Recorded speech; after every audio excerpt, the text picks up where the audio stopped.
대감, 오늘 밤 반란이 일어날 것입니다. 장터에서 열량에 팔린 12살 노비. 그런데 그 아이가 왕의 죽음을 먼저 봤습니다. 아무도 믿지 않았던 경고. 그러나 그날 밤, 조선이 뒤집힙니다. 지금으로부터 약 500년 전 이 땅 조선의 한복판에서 있었던 일입니다. 한 소년이 있었습니다. 나이는 12살.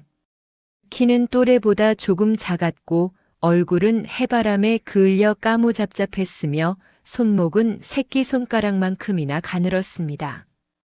먹을 것을 제대로 먹지 못해 눈두덩이 쑥 꺼져 있었고 눈 아래에는 퍼런 멍이 들어 있었지요. 그 소년이 어느 봄날 저녁 자신을 방금 사들인 주인 앞에 무릎을 꿇고 앉아 이런 말을 했습니다. 나리. 떨리는 목소리였습니다. 작고 여린 그러나 묘하게 눈빛만큼은 서늘할 정도로 또렷한 목소리였지요. 오늘 밤, 소년이 잠시 말을 멈추었습니다. 마른 침을 꿀꺽 삼키는 소리가 방 안가득 울렸습니다. 왕이 죽습니다. 여러분, 이 말을 들은 주인의 얼굴이 어떠했을 것 같습니까? 처음엔 어이가 없었겠지요. 겨우 장터에서 열량을 주고 사온 노비. 아이가 밥 한 술도 제대로 먹기 전에 무릎을 꿇고 앉아서 왕이 죽는다니. 황당하기 짝이 없는 말이었습니다. 그런데 주인은 그 말을 듣고 왜인지 모를 소름이 돋았다고 하지요. 이 소년은 대체 누구였을까요? 그리고 그날 밤 왕에게는 정말로 무슨 일이 있었을까요? 오늘 제가 여러분께 들려드릴 이야기는 바로 그 소년 강훈의 이야기입니다. 구독과 좋아요는 더 많은 이야기를 전하는데 큰 힘이 됩니다. 장터에서 열량에 팔린 아이. 노비 문서에 이름 석자 적힌 것 외에는 아무것도 없던 아이. 그러나 그 아이 하나가 나라 전체를 구해낸 이야기. 지금부터 시작하겠습니다. 한양 남쪽 칠패장터는 오늘도 사람들로 북적였습니다. 생선 장수의 고함 소리, 엿 장수의 가위 소리, 포목 장수의 구성진 흥정 소리가 뒤엉켜 장터는 그야말로 살아 숨쉬는 것처럼 요란했지요. 그런 장터 한쪽 구석에 사람들이 하나 둘 발길을 멈추고 몰려드는 곳이 있었습니다. 노비 거래상인 최가의 자리였습니다. 최가는 볼품없는 차양 하나를 치고 그 아래 좌판을 버려놓은 채 앉아 있었는데 그 옆에 묶인 것은 사람이었습니다. 두꺼운 동아줄로 두 손이 등 뒤로 묶인 채 땅바닥에 무릎 꿇고 앉은 소년 하나였지요. 소년의 차림새는 말이 아니었습니다. 적삼은 여기저기 찢어져 너덜거렸고 맨발은 먼지와 상처로 뒤덮여 있었으며 이마에는 채찍 맞은 흔적인지 검붉은 딱지가 앉아 있었습니다. 배는 등에 붙었고 볼은 홀쭉하게 꺼져 있었으니 보는 것만으로도 마음이 짠해지는 형색이었지요. 그런데 여러분, 이 소년에게는 이상한 점이 있었습니다. 여느 노비 아이들이라면 그 처지에 고개를 푹 숙이거나 훌쩍훌쩍 울거나 아니면 두려움에 몸을 떨었을 것이외다. 그런데 이 소년은 달랐습니다. 눈을 말똥말똥 뜨고 지나가는 사람들을 하나하나 뜯어보고 있었습니다. 두려움이 아니라 관찰이었습니다. 공포가 아니라 분석이었지요. 장터를 지나가는 이 흥정하는 이 구경하는 이 모두를 그 꺼무스름한 눈으로 차분히 훑고 있었습니다. 마치 자신을 사줄 사람을 고르고 있는 것처럼. 바로 그 시각 장터를 거닐고 있는 중년 사내가 한 명 있었습니다. 갓을 쓰고 도포 자락을 바람에 날리며 걷는 그 사내, 이름은 이대진이었습니다. 조선 왕실 직속 기관인 규장각의 부제학을 지낸 인물이었으니 쉽게 말하자면 왕의 책과 문서를 관리하는 학자 벼슬아치였습니다. 나이는 45. 젊은 시절에는 과거에 장원 급제하여 촉망받던 선비였으나 당파 싸움에 밀려 한직을 전전하다 지금은 한양 남쪽의 조촐한 가소를 이끌고 사는 중이었지요. 이날 이대진 나리가 칠패장터에 나온 것은 집안의 뗄나무가 떨어졌다는 아내의 말에 나무 한 짐을 사러 나왔던 것이었지요. 그런데 발길이 노비 거래상 앞에서 딱 멈추어 버린 것입니다. 소년의 눈빛을 보았기 때문입니다. 두려움이 없다.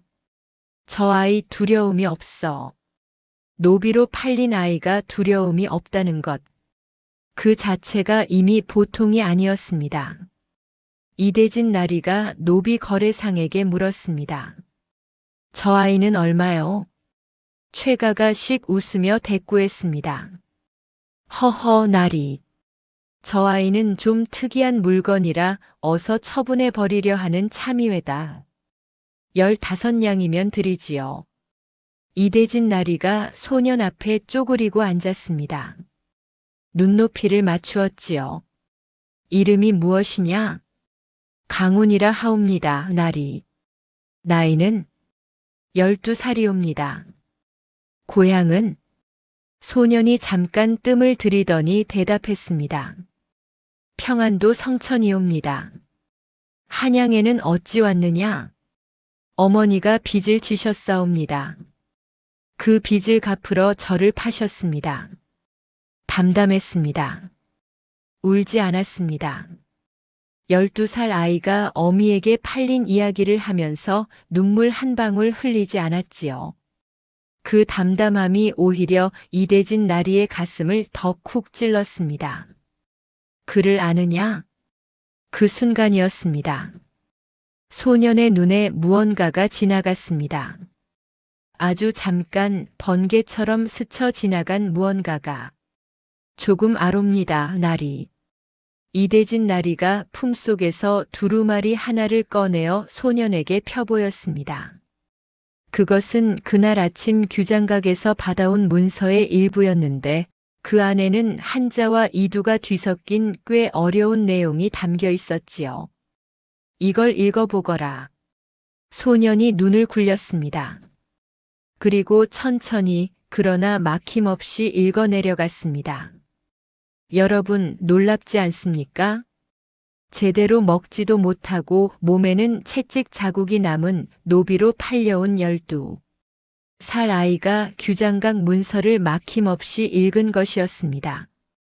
어디서 글을 배웠느냐? 아비에게서 배웠사옵니다. 아비가 선비였느냐? 소년은 대답 대신 고개를 살짝 숙였습니다. 이대진 나리는 그 자리에서 흥정을 시작했습니다. 열량에 데려가겠소. 최가는 툴툴거렸지만 결국 승낙했습니다. 솔직히 이 아이 어디로 팔아도 말썽만 피울 것 같아 빨리 처분하고 싶었던 참이었으니까요. 그리하여 그 봄날 장터에서 이대진 나리는 열량을 치르고 소년 강훈을 사왔습니다. 이대진 나리의 집은 남산 기슭에 자리 잡은 자그마한 기와집이었습니다. 강훈은 그 집에 들어서자마자 말없이 집 안을 한 바퀴 돌아보았습니다. 박씨 부인이 물었습니다. 얘야, 배고프지 않으냐? 예. 들어오너라. 저녁밥이 아직 남았다. 강훈은 부엌에 들어가 밥 한 그릇을 비웠습니다. 천천히 씹어 먹었습니다. 허겁지겁 먹지 않았습니다. 마치 밥을 먹으면서도 무언가 생각하고 있는 것처럼 눈이 계속 이리저리 움직였지요. 이대진 나리가 사랑채에 앉아 규장각 문서를 펼쳐 읽고 있을 때였습니다. 방문이 살며시 열렸습니다. 강훈이었습니다. 나리. 이대진 나리가 고개를 들었습니다. 무슨 일이냐? 강훈이 조용히 방으로 들어와 무릎을 꿇었습니다. 그리고 이대진 나리를 똑바로 바라보며 말했습니다. 그 작고 여린 목소리로 오늘 밤 왕이 죽습니다. 침묵이 쏟아졌습니다. 이대진 나리의 손에서 문서가 스르르 미끄러졌습니다. 뭐라 했느냐? 강훈이 다시 한번 더 또렷하게 말했습니다. 오늘 밤 전하께서 위험하십니다. 이대진 나리의 표정이 굳었습니다. 이놈, 어디서 그런 소리를 들었느냐? 장터에서 들은 말을 짓거리는 게냐? 아니옵니다, 나리. 그럼 무엇냐? 강훈이 주저하지 않고 대답했습니다. 장터에서 나리를 기다리는 동안 저는 지나다니는 사람들을 보았사옵니다. 포졸 셋이 서로 눈짓을 나누며 북쪽으로 향했고 별감 복색을 한 자 하나가 두루마리를 품에 감추고 빠른 걸음으로 인왕산 방향으로 달려갔사옵니다. 그 두루마리의 끝에는 붉은 끈이 매어 있었으니 그것은 긴급 전갈의 표식이옵니다. 또 강훈이 잠깐 숨을 고르고 계속했습니다. 나리께서 오늘 받아오신 규장각 문서에는 이번 달 안으로 궁중, 수기 병력의 교대 명단을 바꾸라는 지시가 담겨 있었사옵니다.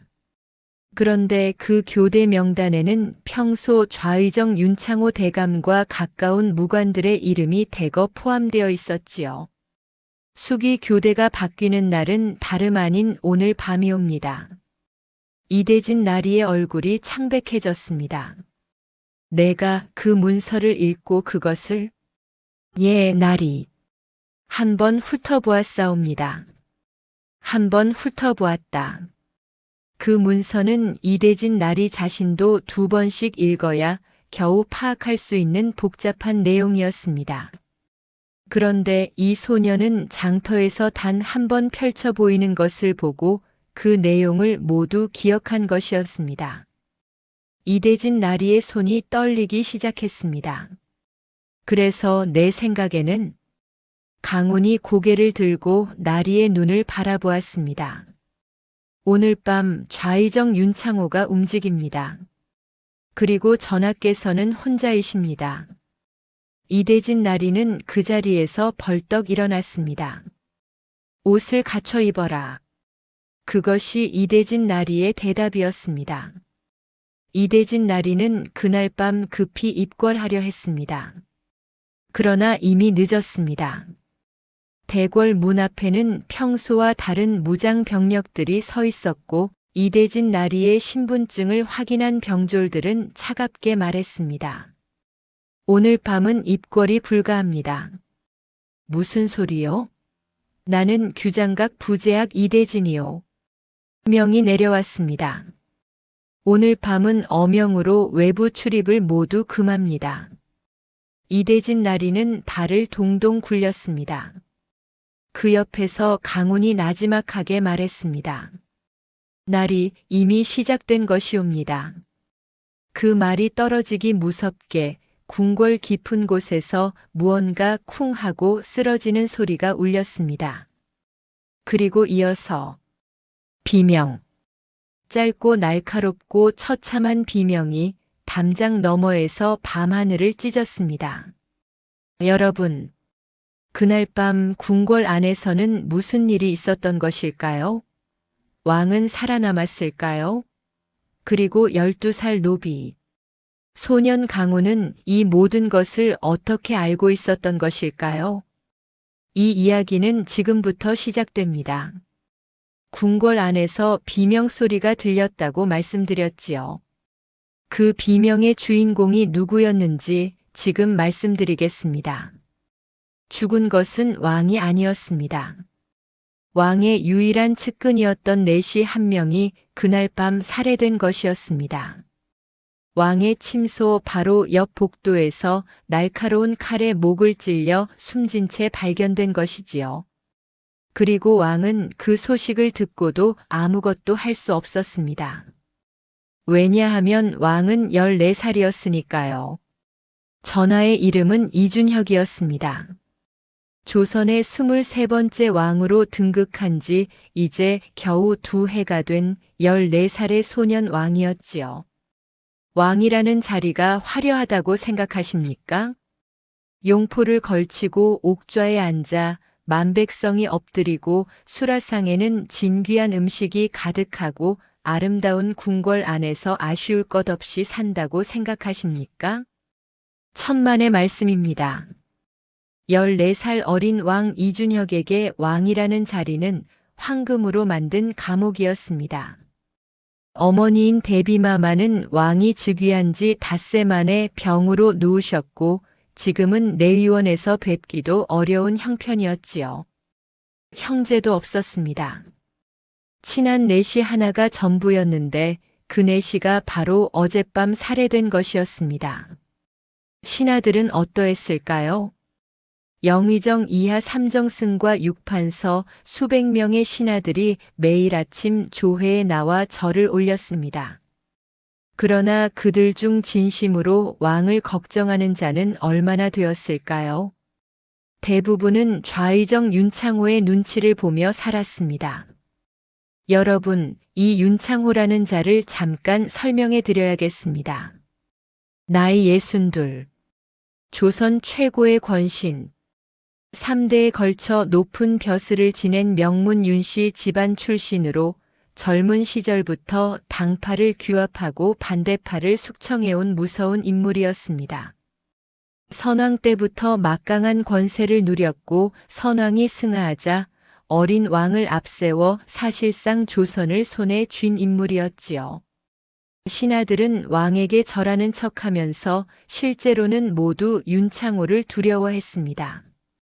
윤창호가 눈썹 한 번 찌푸리면 벼슬이 날아갔고 윤창호가 입을 여는 순간 조정의 결정이 바뀌었지요. 어린 왕 이준혁은 그것을 알고 있었습니다. 자신이 허수아비라는 것을, 자신이 옥좌에 앉아 있는 것은 윤창호의 권세를 포장해주는 껍데기에 불과하다는 것을. 그래서 왕은 매일 밤 혼자 울었습니다. 아무도 보지 않는 침소 깊은 곳에서 이불에 얼굴을 묻고 소리도 내지 못한 채 울었습니다. 왕은 울면 안 된다는 말을 귀에 못이 박히도록 들었으니까요. 그러나 14살 소년에게 그 외로움과 공포는 너무도 컸습니다. 이대진 나리는 다음 날 아침 규장각에 출근하면서 이상한 분위기를 피부로 느꼈습니다. 동료 학사들이 눈빛을 피하고 복도에서 마주치면 황급히 고개를 돌리고 아무도 어젯밤 일을 입에 올리지 않는 것이었습니다. 집으로 돌아온 이대진 나리는 강훈을 불렀습니다. 어젯밤 일 내가 말한 대로였다. 강훈은 이미 알고 있다는 얼굴이었습니다. 나리, 이건 시작에 불과합니다. 무슨 뜻이냐? 강훈이 천천히 말을 이었습니다. 어젯밤 죽은 내시는 전하의 유일한 눈과 귀였사옵니다. 이제 전하는 완전히 고립되셨지요. 윤창호는 다음 수순으로 전하의 측근 상궁들을 교체할 것이고 그 다음에는 강훈의 눈빛이 흔들림 없이 대답했습니다. 전하를 폐위시키려 할 것입니다. 아니면 더 나쁜 짓을 저지르거나. 이대진 나리의 이마에 식은땀이 흘렀습니다. 더 나쁜 짓이라 함은? 강훈은 대답하지 않았습니다. 그러나 그 침묵이 모든 것을 말해주고 있었지요. 이대진 나리가 물었습니다. 내가 원하는 것이 무엇이냐? 강훈이 처음으로 살짝 눈을 내리깔았습니다. 전하를 뵙고 싶사옵니다. 왕을 만나겠다고? 예. 이대진 나리는 한동안 강훈을 바라보았습니다. 이 작고 여린 12살 소년을, 손목이 새끼 손가락만큼이나 가늘고 뺨에 아직 채찍 자국이 남은 이 소년이 왕을 만나겠다고 했습니다. 왜? 강훈이 고개를 들었습니다. 그리고 또렷한 눈빛으로 대답했습니다. 전하도 혼자이시고 저도 혼자이옵니다. 이대진 나리는 아는 이를 통해 강훈을 왕실 서고 청소 담당 자병 노비로 들여보냈습니다. 궁궐 안에서 가장 천한 신분. 아무도 눈길을 주지 않는 존재. 그 신분으로 강훈은 궁궐 안에 발을 들여놓을 수 있었습니다. 서고는 왕의 침소에서 그리 멀지 않은 곳에 있었습니다. 날마다 이른 아침 강훈은 빗자루를 들고 서고를 쓸었습니다. 그리고 눈으로는 궁궐 전체를 관찰했지요. 며칠이 지났습니다. 그리고 강훈은 왕이 매일 새벽 아무도 모르게 서고에 들어온다는 것을 알게 되었습니다. 책을 읽기 위해서였습니다. 누군가가 보고 있다면 절대 내보이지 않았을 그 외로운 습관을. 14살 소년 왕은 새벽의 어둠 속에서 혼자 책을 읽으며 하루를 시작하고 있었던 것이지요. 어느 새벽, 왕이 서고에 들어왔다가 강훈을 발견했습니다.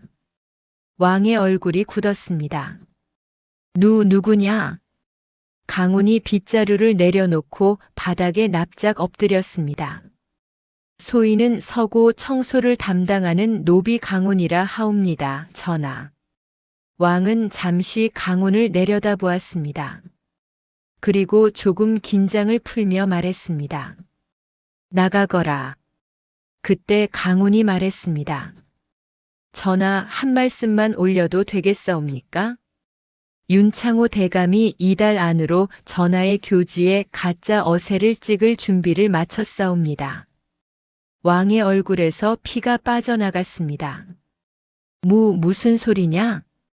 강훈이 엎드린 채 말을 이었습니다. 전하를 폐위시키는 교지에 전하의 도장을 위조하여 찍을 준비를 하고 있사옵니다. 이미 글씨를 능숙하게 쓰는 자가 연습을 시작하였고 도장장이 은밀히 소환된 것이 사흘 전이옵니다. 그것을 내가 얻지 않으냐? 강훈이 고개를 들었습니다. 눈이 마주쳤습니다. 12살 노비 소년과 14살 왕의 눈이. 저는 많은 것을 볼 수 있사옵니다, 전하. 그리고 전하를 도와드리고 싶사옵니다. 왕은 한동안 강훈을 바라보았습니다. 왜? 내가 나를 도우면 무엇이 좋으냐? 강훈이 대답했습니다. 전하께서는 이 나라의 왕이시옵니다. 전하가 쓰러지면 백성이 고통받습니다. 소인의 어머니도 소인을 파신 그 어머니도 이 나라의 백성이옵니다. 왕의 눈시울이 붉어졌습니다. 그것은 왕이 즉위한 이후 처음으로 들어본 말이었습니다. 권력도 이득도 없이 그냥 순수하게 왕을 위한 말. 이름이 뭐라 했지? 강훈이라 하옵니다, 전하. 강훈. 왕이 그 이름을 가만히 되뇌었습니다. 여러분, 이 새벽 서고에서 두 소년이 만났습니다. 하나는 나라에서 가장 높은 자리에 앉아 있었으나 가장 외로웠고, 하나는 나라에서 가장 천한 신분이었으나 가장 담대했습니다. 이 두 소년의 만남이 이후 이 나라의 운명을 바꾸게 됩니다. 여러분, 악인은 항상 명분을 가지고 있습니다. 아무런 이유 없이 나쁜 짓을 하는 사람은 없습니다. 반드시 그럴듯한 이유가 있지요. 그래서 더 무서운 것입니다. 좌의정 윤창호. 이자가 어린 왕을 폐위시키려 한 이유는 무엇이었을까요? 단순한 권력욕이었을까요? 아닙니다. 이자에게는 그 이상의 것이 있었습니다. 바로 오늘 그 실체를 낱낱이 밝혀드리겠습니다. 윤창호는 나이 62이었습니다. 머리는 희끗희끗하나 눈빛은 서슬퍼렇고 목소리는 낮고 느릿하지만 한마디 한마디가 비수처럼 날카로웠습니다. 그의 사전은 북악산 기슭에 자리 잡고 있었습니다. 기와가 수십 채 연결된 어마어마한 집이었는데 그 안에는 그의 개인 병력만 200명이 넘게 상주하고 있었습니다. 공식적으로는 경호원이라 불렀지만 실제로는 무장한 군대나 다름없었지요. 사저 깊은 곳에 있는 서재에는 매일 밤 사람들이 모였습니다.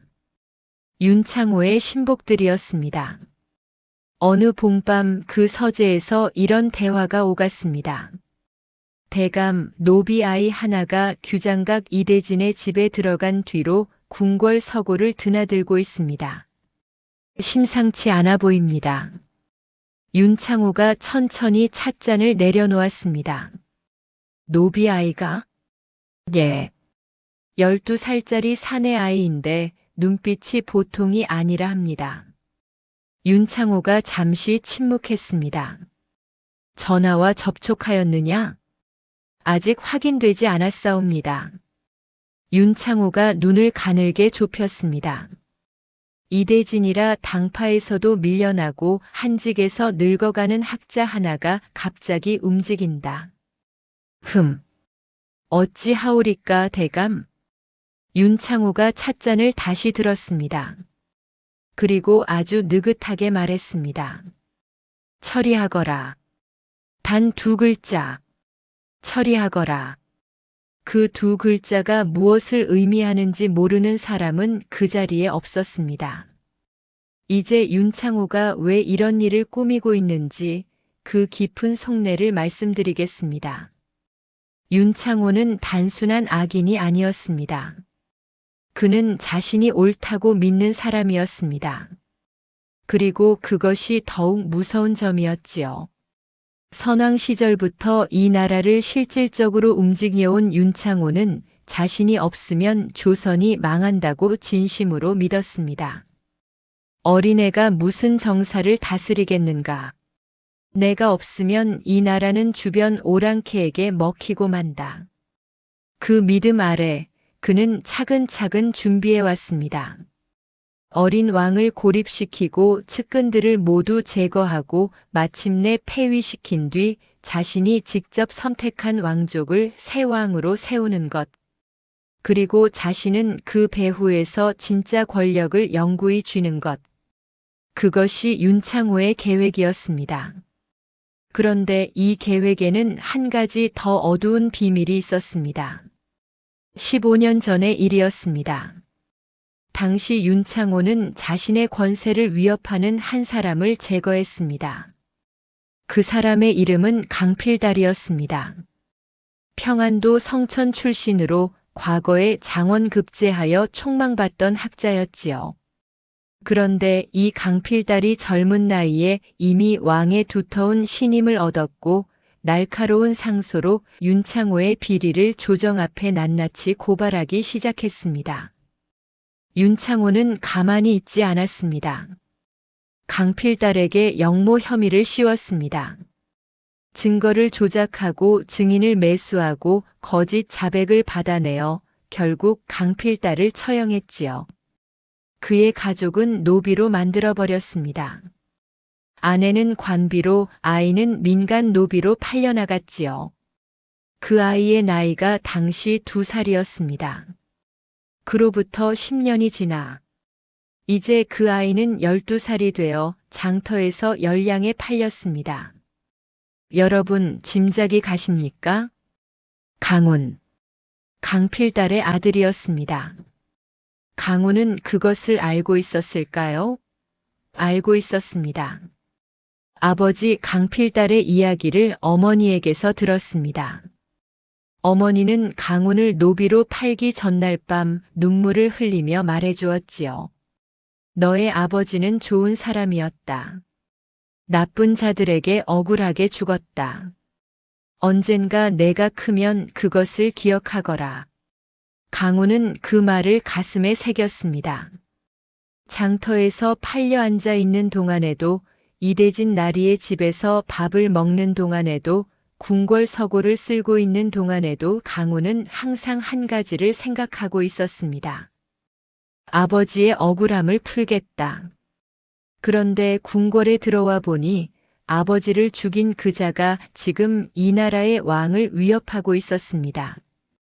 강훈의 마음속에서 뜨거운 것이 끓어올랐습니다. 복수심이었을까요? 아니었습니다. 강훈은 이미 알고 있었습니다. 복수심 하나로 움직이다가는 반드시 실패한다는 것을. 머리가 아니라 감정으로 움직이면 적의 함정에 빠진다는 것을. 그래서 강훈은 차갑게 마음을 다잡았습니다. 감정을 버려라. 머리로 움직여라. 전하를 지키는 것이 먼저다. 그리고 그것이 결국 아버지의 억울함을 푸는 길이기도 했습니다. 낯선 사내 둘이 이대진 나리의 집 앞에 나타났습니다. 검은 도포에 갓을 눌러 쓴 그 둘은 이대진 나리를 찾아와 정중하지만 섬뜩한 말을 전했습니다. 나리께서 최근에 노비 아이 하나를 사셨다 들었소이다. 그랬소. 그 아이 저희에게 파시겠소? 이대진 나리의 눈썹이 꿈틀했습니다. 방금 전 사온 아이를 왜 당신들에게 팔아야 하는 것이오? 사내 하나가 씩 웃으며 말했습니다. 그 아이가 평안도에서 오는 길에 상전의 재물을 훔쳤다 합니다. 우리는 그 물건을 되찾으러 왔소이다. 새빨간 거짓말이었습니다. 이대진 나리는 차분하게 대꾸했습니다. 나는 그 아이를 합법적으로 샀소. 노비 문서도 있소. 재물을 훔쳤다면 관아에 고발하시오. 사내들의 표정이 굳었습니다. 나리, 이 일에 엮이시면 좋을 것이 없소이다. 이대진 나리는 대문을 닫으며 말했습니다. 돌아가시오. 사내들이 돌아간 뒤 이대진 나리는 강훈을 불렀습니다. 저자들 누가 보낸 것이냐? 윤창호 대감 쪽 사람들이옵니다. 어찌 아느냐? 저 사내 중 오른쪽 자의 옷깃에 윤씨 집안 문양이 수놓인 속옷 자락이 보였사옵니다. 그리고 말투가 한양 토박이가 아닌 황해도 억양이 섞여 있었는데 윤창호 대감의 사병 무리는 황해도 출신이 많다고 알려져 있사옵니다. 이대진 나리가 나직하게 한숨을 내쉬었습니다. 내가 그것까지 알고 있다는 말이냐? 장터에서 사람들 이야기를 많이 들었사옵니다, 나리. 이대진 나리는 그 순간 깨달았습니다. 이 소녀는 장터에서 노비로 팔려 앉아 있는 동안 구경꾼인 척 지나가는 사람들의 말을 모두 흡수하고 있었던 것입니다. 강훈아. 이대진 나리가 처음으로 소년의 이름을 불렀습니다. 예, 나리. 무서운 일에 엮이게 될지 모른다. 그래도 괜찮겠느냐? 강훈이 눈을 들었습니다. 그리고 아주 조용하고 담담하게 대답했습니다. 나리께서는 저를 열량에 사셨사옵니다. 그러나 저는 그 열량이 제 값어치라고 생각하지 않사옵니다. 이대진 나리가 눈을 깜빡였습니다. 무슨 뜻이냐? 제 값어치는 제가 직접 증명하겠사옵니다. 그날 밤 늦게 이대진 나리는 사랑채에서 강훈과 마주 앉았습니다. 촛불 하나만 타오르는 조용한 방 안에서. 강훈아, 사실대로 말해다오. 너 처음부터 나를 찾아온 것이냐? 강훈이 눈을 들었습니다. 예, 나리. 규장각 부재학이라는 것을 알고 일부러 내가 지나갈 때를 노려 눈빛을 보낸 것이냐? 예. 왜였느냐? 강훈이 처음으로 고개를 숙였습니다. 그리고 목소리가 아주 살짝 떨렸습니다. 나리 같은 분이 필요했사옵니다. 왕에게 접근할 수 있는 통로가 되어줄 분이. 그리고 믿을 수 있는 어른이 필요했사옵니다. 침묵. 이대진 나리의 눈가가 흔들렸습니다. 12살짜리 아이였습니다. 아버지는 억울하게 죽고 어머니는 자신을 팔았고 세상 어디에도 기댈 곳이 없었던 12살짜리 아이가 그 모든 것을 혼자 감당하며 믿을 수 있는 어른 하나를 찾아 헤맸던 것이었습니다. 이대진 나리는 오랫동안 말을 하지 못했습니다. 그리고 이윽고 말했습니다. 강훈아. 예, 나리. 나는 이제 너를 내 아이처럼 생각한다. 강훈이 고개를 들었습니다. 이대진 나리가 말을 이었습니다. 내 아비가 억울하게 죽었다면 그것은 내가 바로잡는데 힘을 보태야 할 일이다. 그리고 전하를 지키는 것은 선비로서 마땅히 해야 할 일이다. 무섭지 않다고 하면 거짓말이다. 그러나 나는 내 옆에 있겠다. 강훈의 눈에서 그것이 흘렀습니다. 눈물이었습니다. 처음이었습니다. 어머니에게 팔리던 날도 장터에서 줄에 묶여 있던 날도 울지 않았던 소년이 그제야 눈물을 흘렸습니다.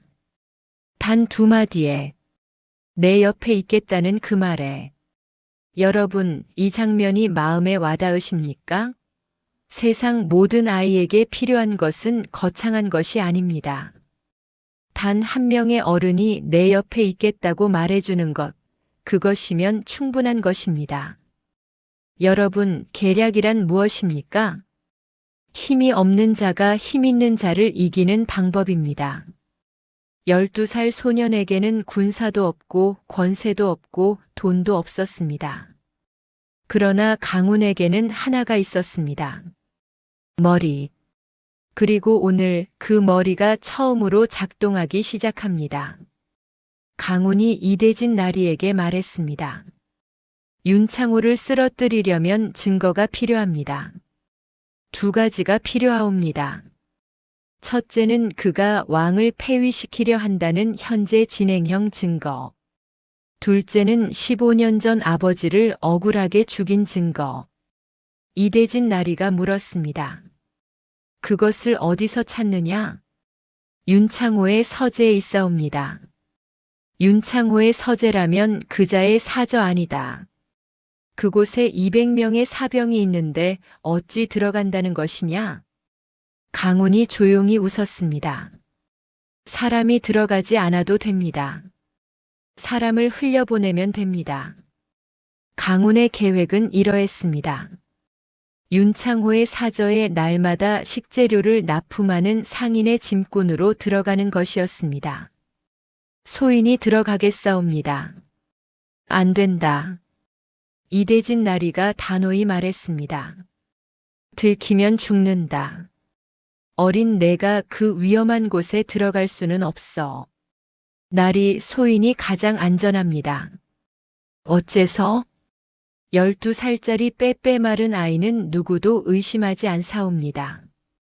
사람들은 보이지 않는 자를 신경 쓰지 않지요. 소인 같은 아이는 그곳에서 투명인간이나 다름없사옵니다.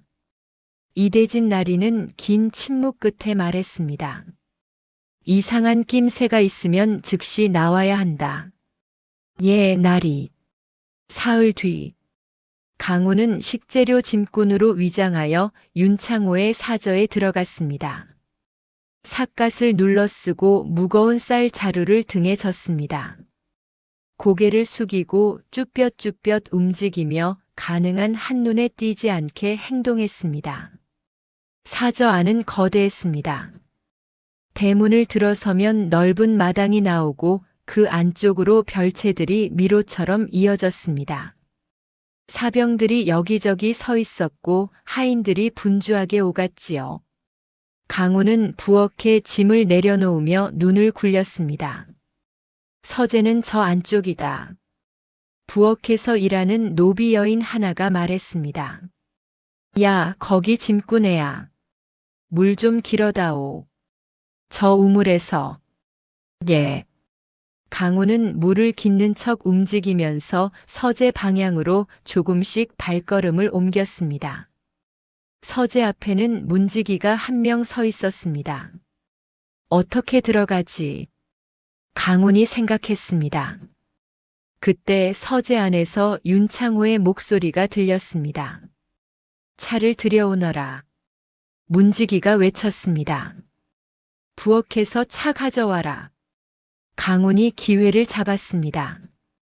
부엌으로 뛰어가 차를 받아들고 서재 문 앞에 섰습니다.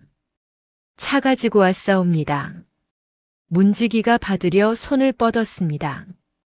강훈이 말했습니다. 안에 직접 올려드리라 하셨습니다. 거짓말이었습니다. 문지기가 찰나 고민하다가 문을 열었습니다. 들어가라. 빨리. 서재에 들어선 강훈의 눈이 빠르게 움직였습니다.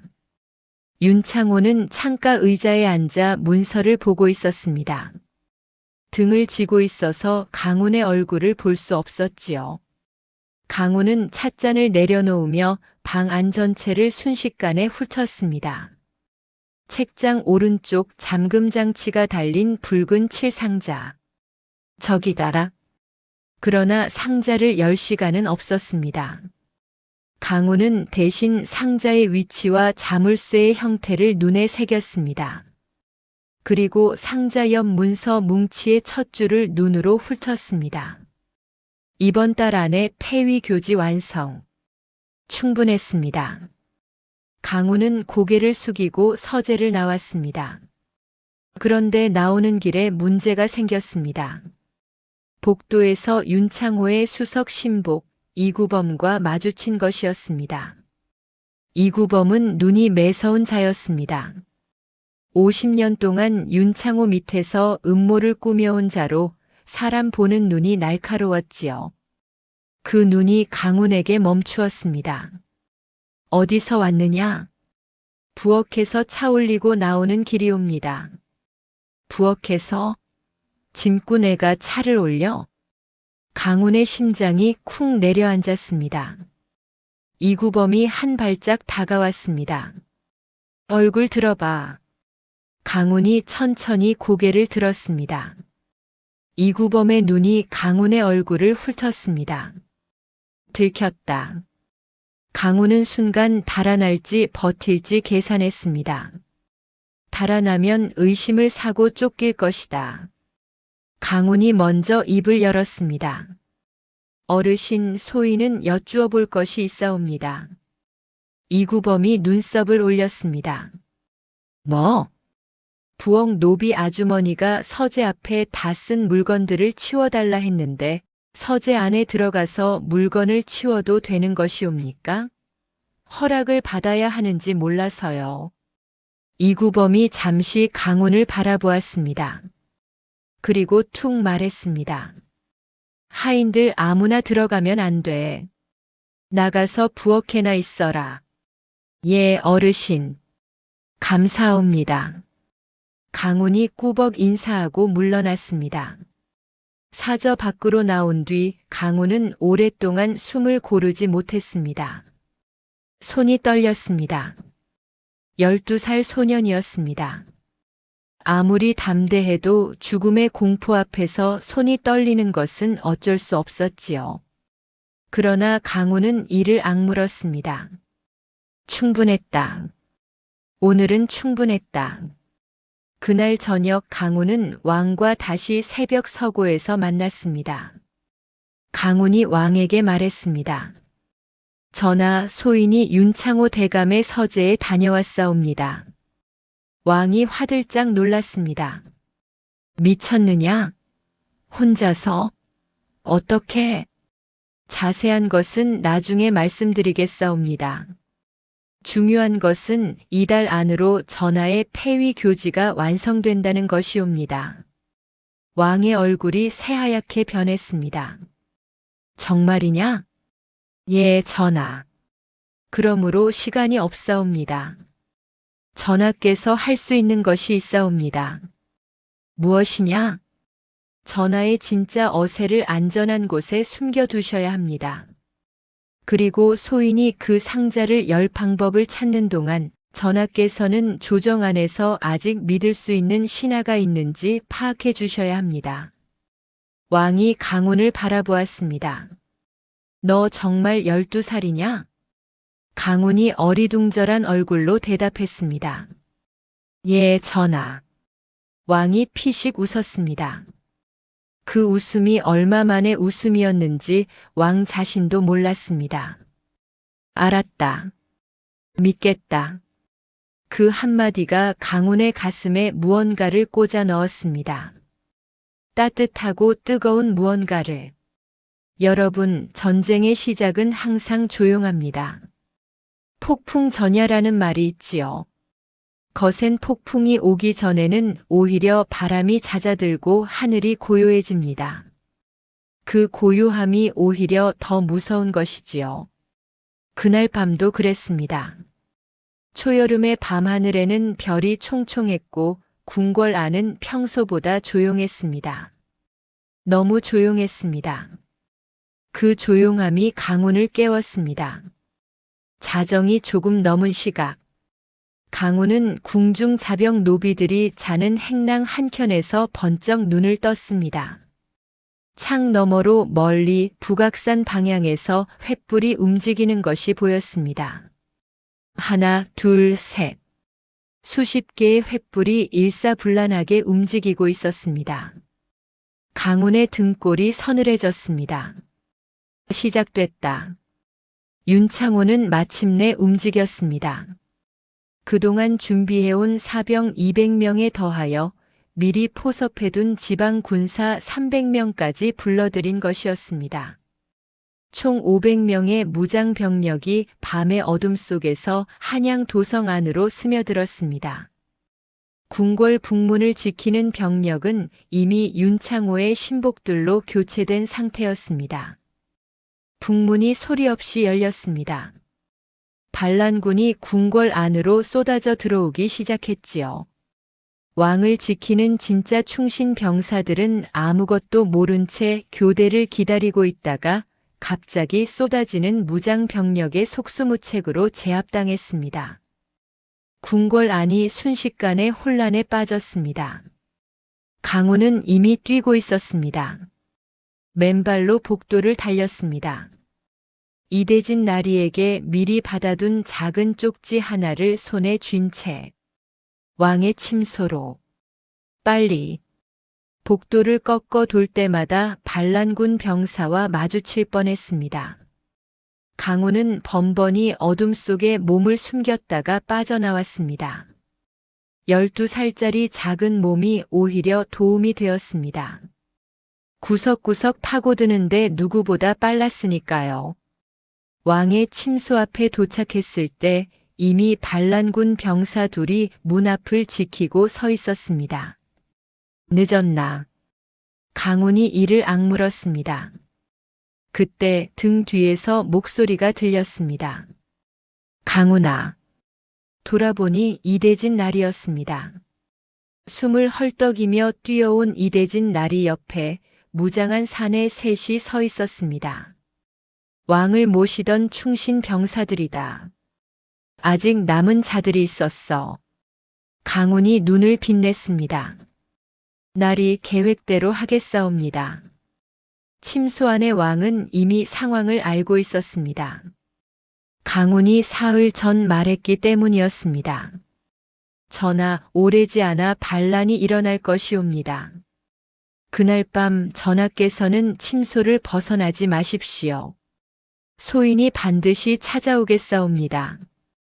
왕은 그 말을 믿었습니다. 두려웠습니다.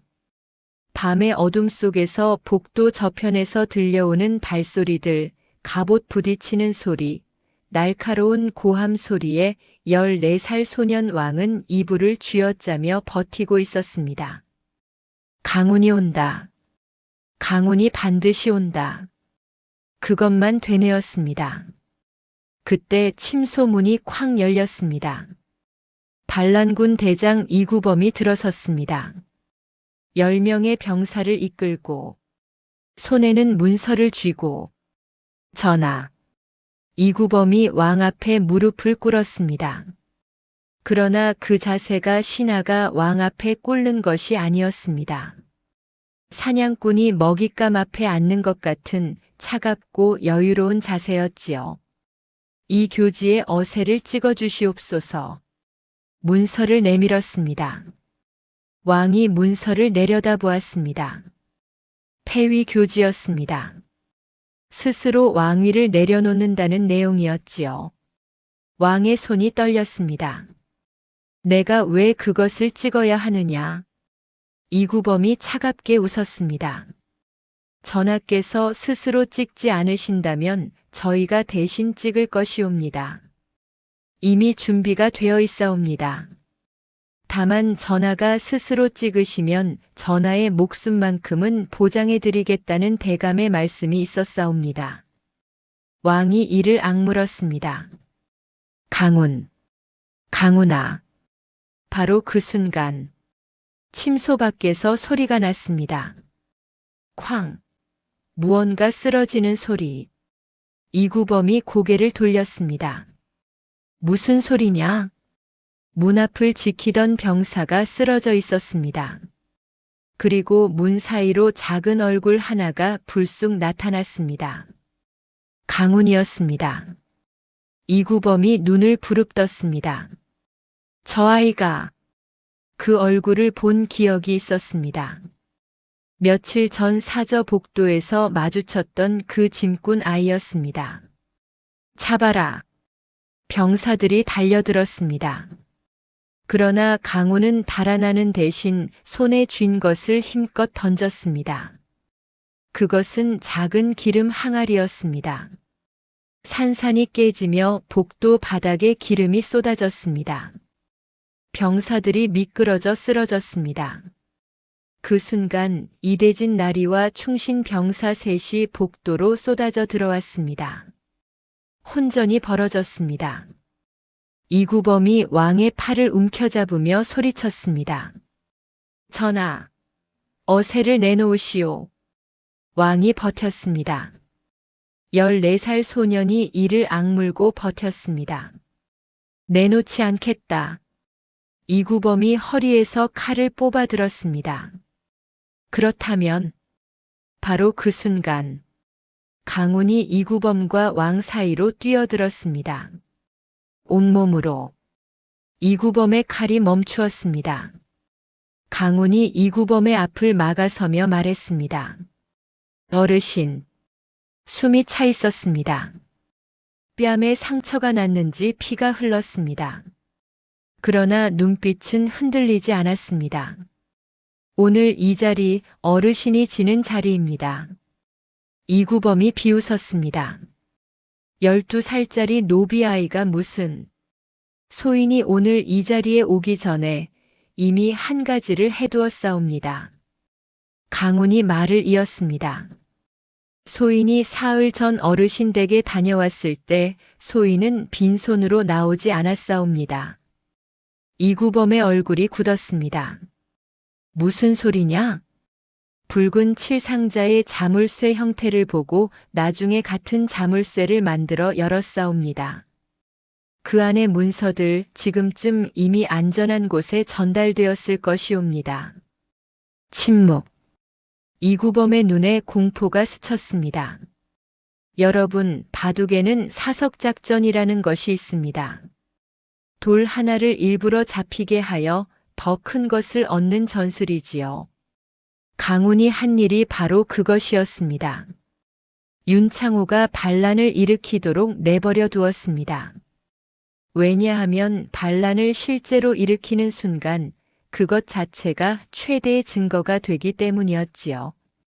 강훈의 진짜 계략은 반란을 막는 것이 아니었습니다.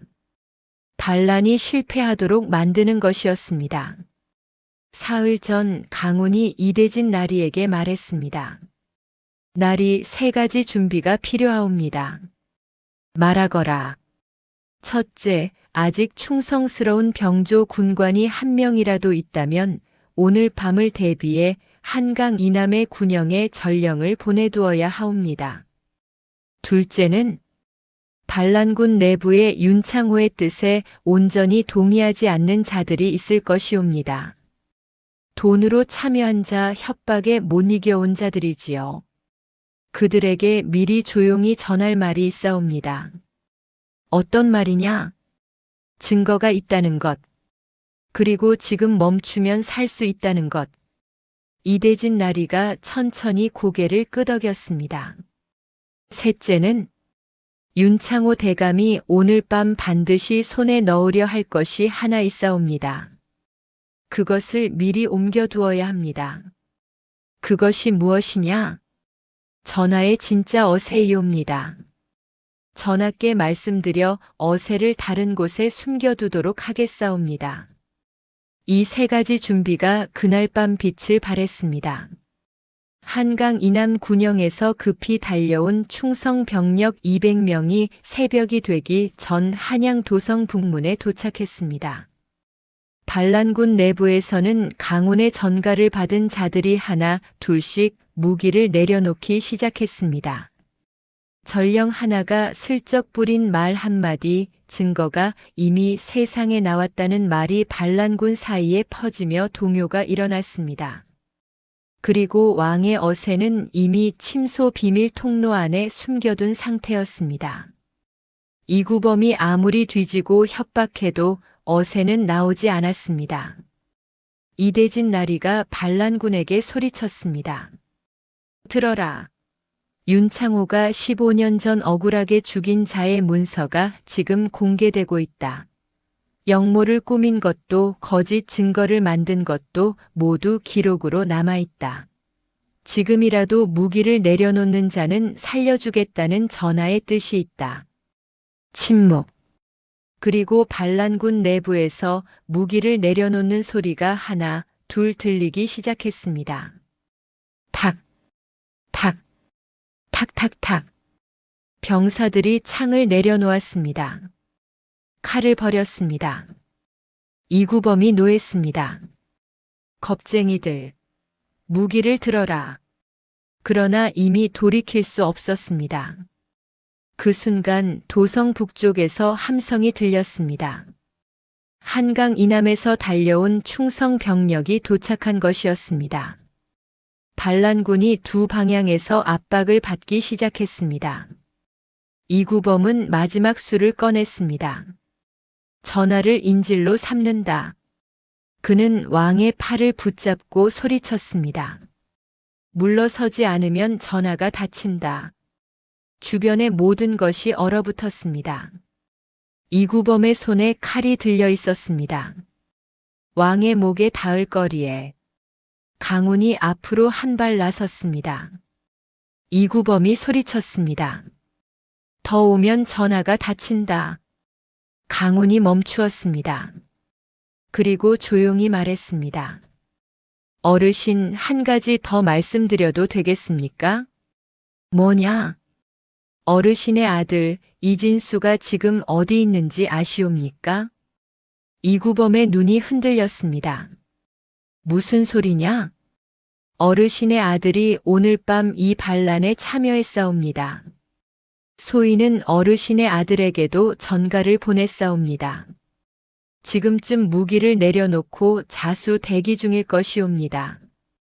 어르신이 지금 왕께 해를 끼치시면 어르신의 아들은 살 수 없사옵니다. 그러나 지금 내려놓으시면 강운이 말을 멈추었습니다. 어르신의 아들만큼은 살 수 있사옵니다. 침묵.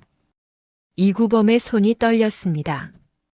아비의 마음이었습니다. 50년 동안 냉혹하게 살아온 자에게도 자식 앞에서는 흔들리는 마음이 있었습니다.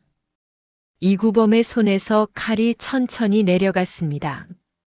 왕이 그 자리에서 물러섰습니다. 이구범이 무릎을 꿇었습니다. 복도에서 마당에서 반란군 병사들이 하나하나 무기를 내려놓았습니다. 여러분, 악인의 최후는 항상 자기 자신이 저지른 일로부터 옵니다. 뿌린 대로 거두는 것. 그것이 하늘의 이치입니다. 윤창호가 지금까지 쌓아온 것들이 이제 낱낱이 무너질 시간이 되었습니다. 새벽이 밝아왔습니다. 반란은 진압되었습니다. 이구범과 반란군 주모자들이 포박되었고 무기를 내려놓은 병사들은 차례로 격리되었습니다. 그리고 조정 병력이 윤창호의 사저로 향했습니다. 윤창호는 이미 그 결과를 알고 있었습니다. 사저 서재에 홀로 앉아 반란 실패 소식을 전해받은 그는 오랫동안 아무 말도 하지 않았습니다. 병력이 사저 대문을 부수고 들어왔을 때 윤창호는 조용히 의관을 갖추고 있었습니다. 포박하러 온 무관이 명했습니다. 윤창호 영모 혐의로 체포한다. 윤창호가 천천히 일어서며 말했습니다. 알았다. 저항하지 않았습니다. 그것이 오히려 더 무서운 것이었지요. 자신이 무너졌다는 것을 인정하고 의연하게 받아들이는 노련함이 느껴져서. 그러나 여러분, 그 의연함도 곧 무너집니다. 아침 조회가 열렸습니다.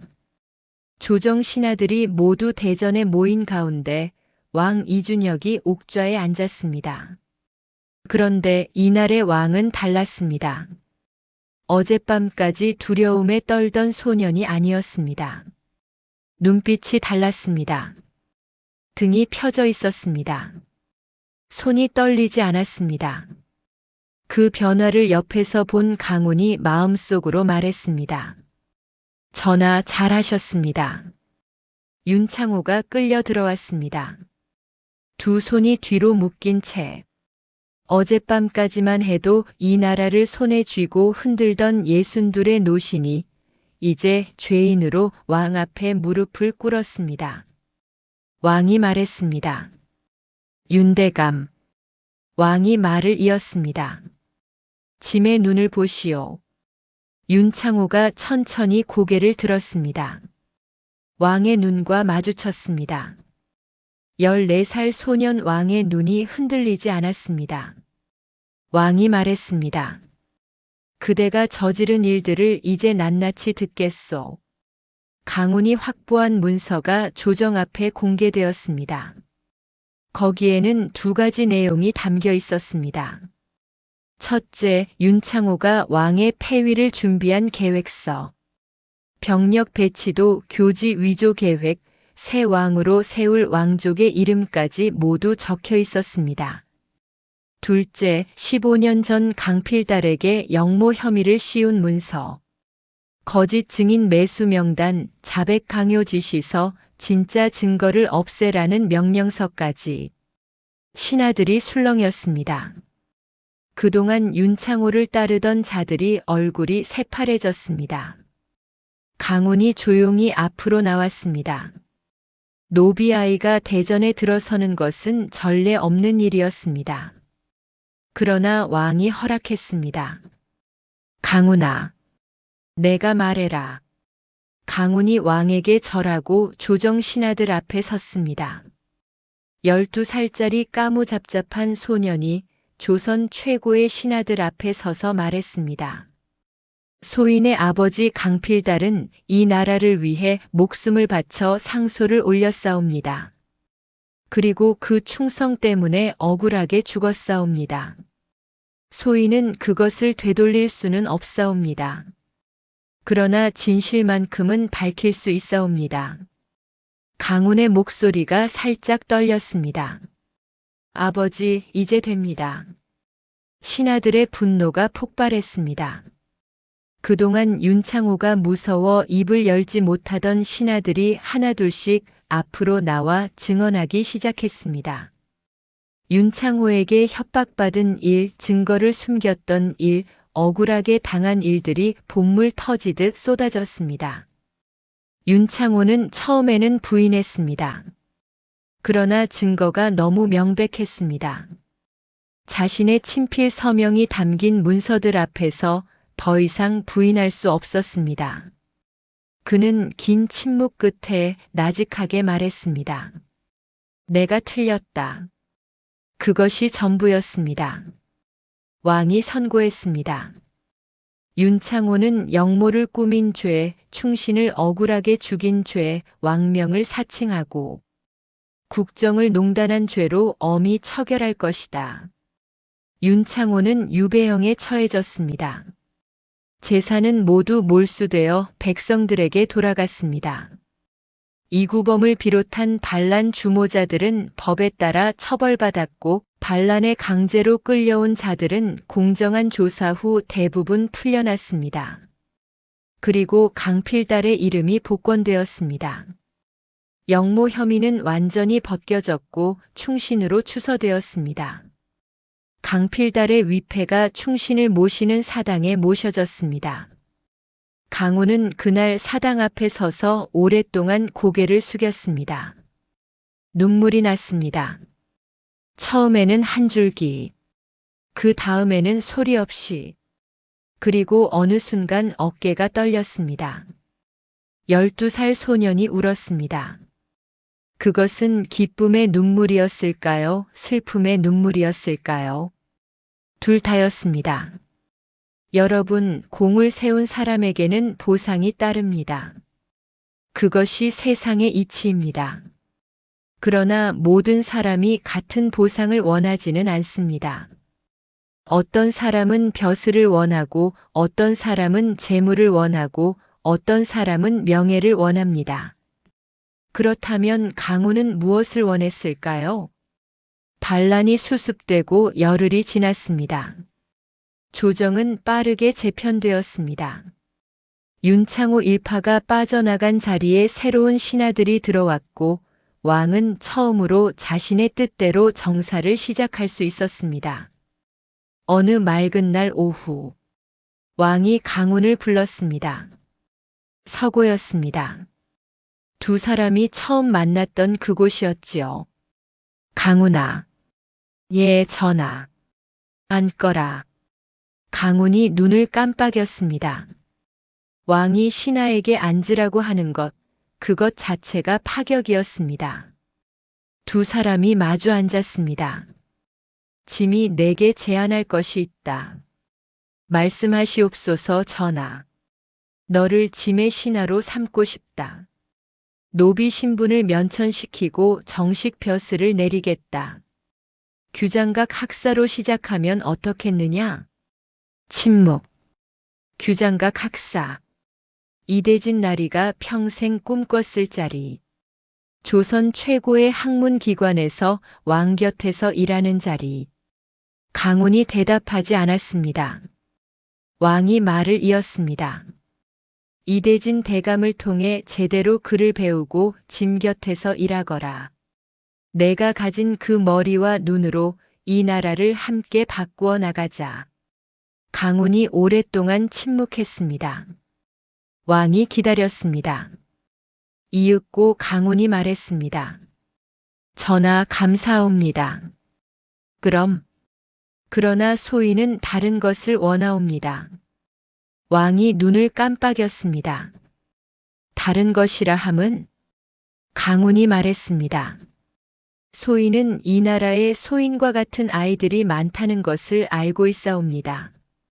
억울하게 팔리고 신분 때문에 재능을 묻어두고 배우지 못하여 평생 짓밟히며 사는 아이들이 소인이 운이 좋아 이대진 나리를 만나지 않았다면 소인도 그중 하나였을 것이옵니다.